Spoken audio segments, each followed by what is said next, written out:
नमस्कार, आप देख रहे हैं बजिंग न्यूज। जैसे मैंने कहा कि आरबीआई क्रेडिट पॉलिसी बिल्कुल स्टेटस क्यू मेंटेन, कोई भी ब्याज दरों में बदलाव नहीं हुआ, लेकिन असर देखिए बाजार पे ऊपरी स्तरों पर दबाव बन सकता था, ऐसी एंटिसिपेशन थी और आज 8700 के लेवल के ऊपर टिक नहीं पाए। 8650 के लेवल को टेस्ट कर रहे हैं। आधी फीसदी की गिरावट निफ्टी पे हो चुकी है। मिड कैप स्मॉल कैप में ज्यादा बिकवाली है और अक्रॉस द बोर्ड सभी सेक्टर्स पे दबाव है। सबसे ज्यादा दबाव है टेलीकॉम शेयर्स पे और एफएमसीजी, ये दो क्षेत्र सबसे ज्यादा प्रभावित होते नजर आए। इसके अलावा ऑटो शेयर्स, चीनी शेयर्स, फार्मा शेयर्स अभी में आज बिकवाली देखने को मिल रही है। लेकिन ऐसे में कौन से ऐसे स्टॉक्स हैं जहां पर न्यूज फ्लो बहुत स्ट्रांग है? बजिंग स्टॉक्स में देखते हैं। साक्षी मेरे सहयोगी मेरे साथ मौजूद हैं। साक्षी बताएं।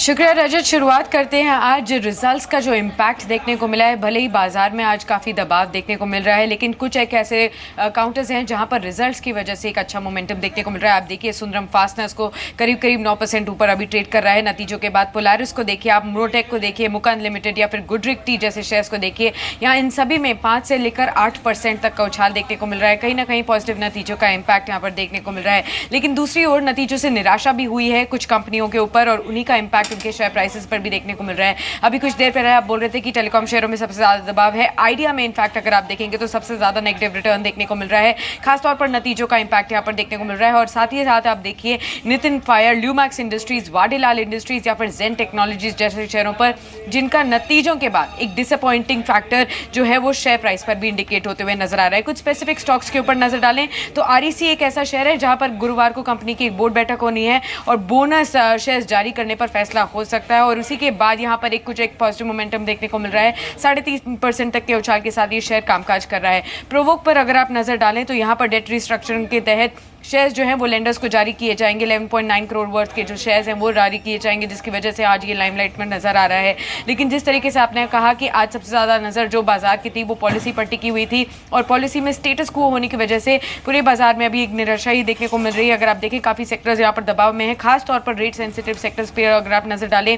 बैंकिंग स्पेस में आप देखिए HDFC bank, yes bank, Kotak Mahindra, federal bank, इन सभी में आज डिप देखने को मिल रहा है। ऑटो शेयर्स जो हैं वो रिवर्स गियर पे आते हुए नजर आए क्योंकि ये सभी इंटरेस्ट सेंसिटिव पॉकेट्स हैं और क्योंकि कोई इंटरेस्ट रेट में बदलाव नहीं हुआ है, एक निराशा इन सभी स्पेस में देखने को मिल रही है।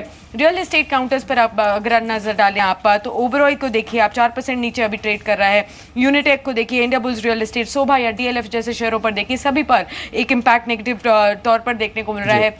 शुगर में भी आज जो है मिठास कम होती हुई नजर आ रही है। आप देखिए डालमिया भारत शुगर को, अपर गैंजेस, मवाना शुगर, उत्तम शुगर, बलरामपुर चीनी, अधामपुर जैसे सभी काउंटर्स में अगर आप देखेंगे तो फ्लैटिश टू नेगेटिव टोन के साथ ही यहाँ पर कामकाज हो रहा है। साथ ही कुछ और मिड कैप बजर्स के ऊपर नजर डालें तो यहाँ पर एपटेक, इलेक्ट्रोथर्म, 20 माइक्रॉन्स या फिर स्टोर वन रिटेल जैसे शेयरों पर अगर आप नजर डालेंगे तो इस वक्त यहाँ पर मिड कैप स्पेस में बजिंग एक्शन देखने को मिल रहा है। बहुत शुक्रिया बताने के लिए। तमाम स्टॉक्स जहां पर आज एक्शन है, लेकिन मैं कुछ स्टॉक चार्ट्स दिखाता हूं आपको जहां पर आज निचले स्तर से खरीदारी और बिल्कुल बाजार के पलट 8657 के दिन के निचले स्तर पर कामकाज कर रहे हैं। लेकिन व्हील्स इंडिया नतीजों का इम्पैक्ट साक्षी बता रही थी, स्ट्रॉन्ग बढ़त है दिन के उच्चतम स्तर के बेहद करीब, उसको टेस्ट कर रहे हैं। सुंदरम फास्टनर्स एक और स्टॉक जिसका भी जिक्र हुआ है, स्टॉक पे काफी स्ट्रेंथ देखने को मिल रही है आज के सत्र में।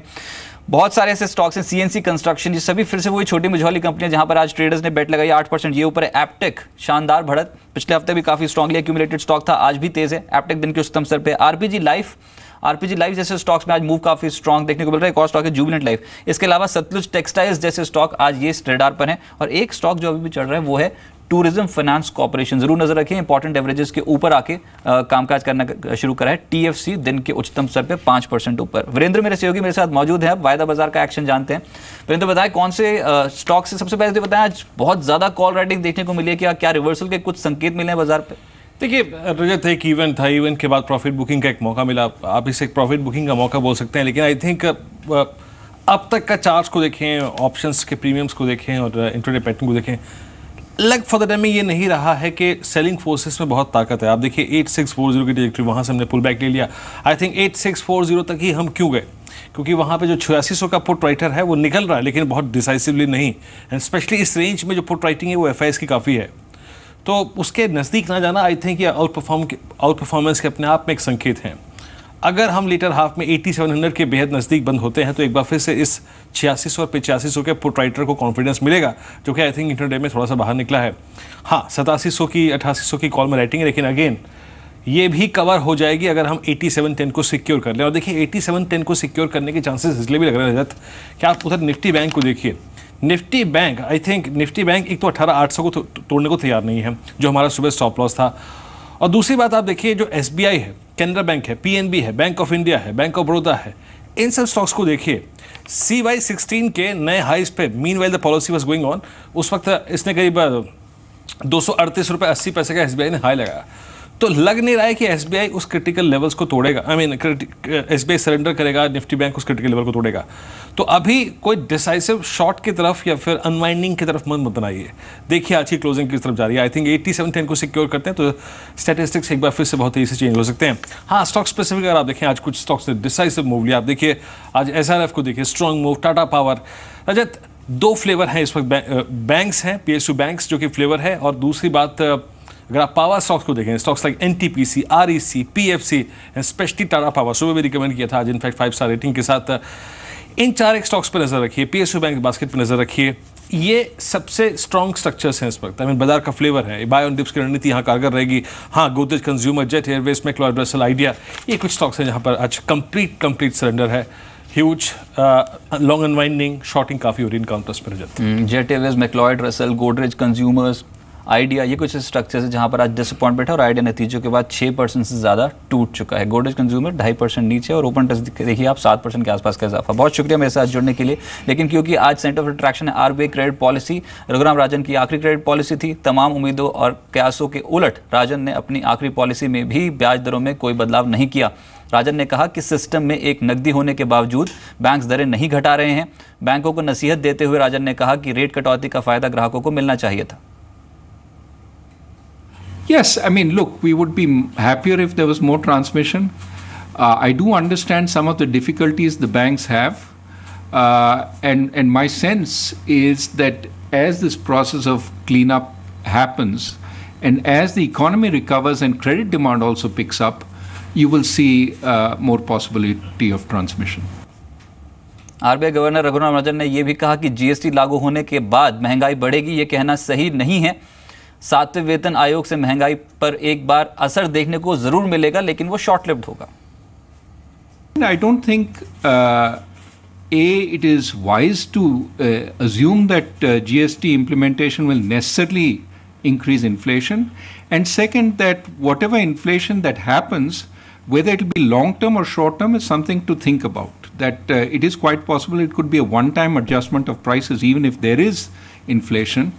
And similarly, with if some of the conditions of the pay commission, the allowances, for example, housing allowance, that also will be something that's passed through into prices over time, but it may be a one-time effect on inflation rather than a permanent effect.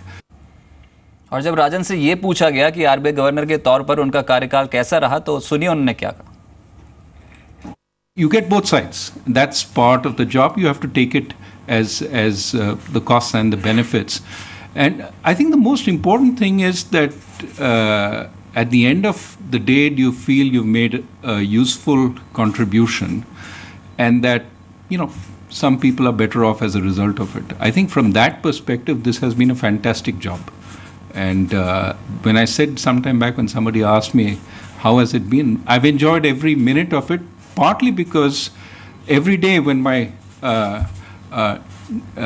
sort of fellow colleagues at the RBI and I sit together and work, we manage to move the needle forward a little bit at the end of the day. You leave the office saying, we did something. And there are very few places where you can have that sense of satisfaction. So I think this has been a fantastic experience, and I hope there's some value added.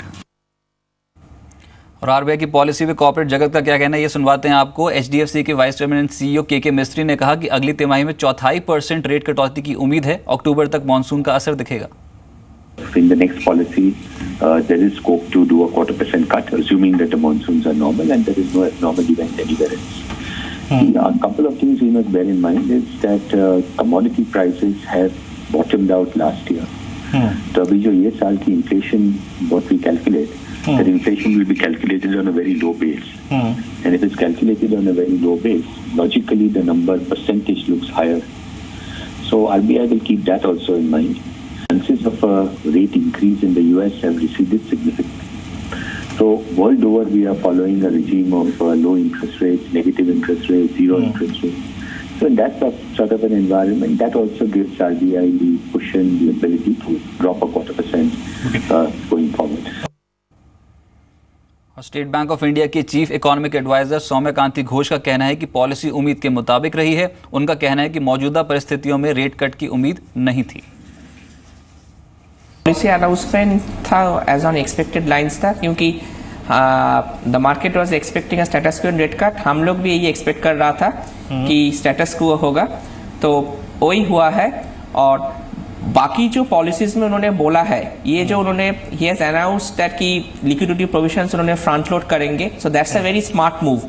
तो क्योंकि इस साल जो आपका अगर आप देखें जो कैपिटल इन्फ्लोस होता है सिस्टम में वो काफ़ी वीक है, आप क्योंकि ग्लोबल अनसर्टेनिटीज काफ़ी ज़्यादा है, तो उसके लिए डोमेस्टिक मनी क्रिएशन उतना ज़्यादा ज़रूरत है। तो उसके लिए ये बहुत अच्छा स्मार्ट मूव है कि उन्होंने ओएमए अनाउंस किया।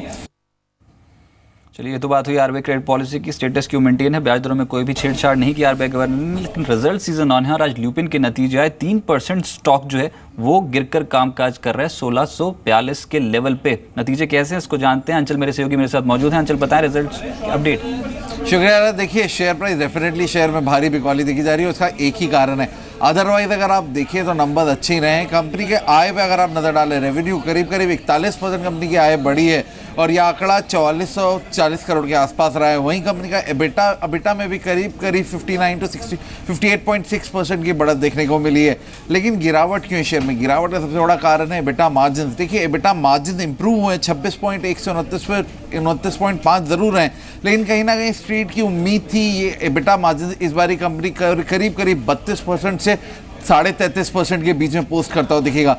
तो जो लोअर रेंज थी 32%, उसको भी एक भारी मार्जिन से मिस किया है बेटा मार्जिन ने, और यही कारण है कि आप शेयर पे इतनी भारी बिकवाली देख रहे हैं। क्योंकि कहीं ना कहीं ये क्वार्टर सब कुछ अच्छा था ल्यूपिन के लिए, कंपनी की कॉस्ट कंट्रोल्ड में थी, कंपनी के ऊपर एज सच वन ऑफ कोई एक्सपेंस नहीं था। तो इस सभी पूरी स्ट्रीट की उम्मीद थी कि इस बारी के बेटा margin one of the best margin रहेंगे, लेकिन ऐसा नहीं हुआ है और वही कारण है कि शेयर पे भारी बिकवाली देख रहे हैं। अदरवाइज अगर आप मुनाफे के ऊपर नजर डालें तो 55% की ग्रोथ कंपनी के मुनाफे में रही है। तो ओवरऑल अगर मैं सम अप करूं तो एक तरफ कंपनी की फाइनेंस कॉस्ट के बढ़ने के बावजूद भी कंपनी की बॉटम लाइन स्ट्रांग रही है, वहीं दूसरी ओर एबिटा मार्जिन ने काफी बड़े लेवल मार्जिन काफी बड़े अमाउंट से अपने एस्टिमेट को मिस किया है। वही कारण है शेयर में भारी बिकवाली दिख रही है। चलिए, फिलहाल 3% नीचे कामकाज कर रहा है। लेकिन एक और कंपनी के नतीजे आए थे, वो थे टाटा केमिकल्स। नतीजे फ्रंट पे 32% मुनाफे में ग्रोथ देखने को मिली। कंसोलिडेटेड मुनाफा 280 करोड़ के आसपास कंपनी ने दर्ज किया और रेवेन्यू फ्रंट पे भी 8.6% की ग्रोथ दिखाई है टाटा केमिकल में। फिलहाल 1% के आसपास की गिरावट, बाजार का रिएक्शन है।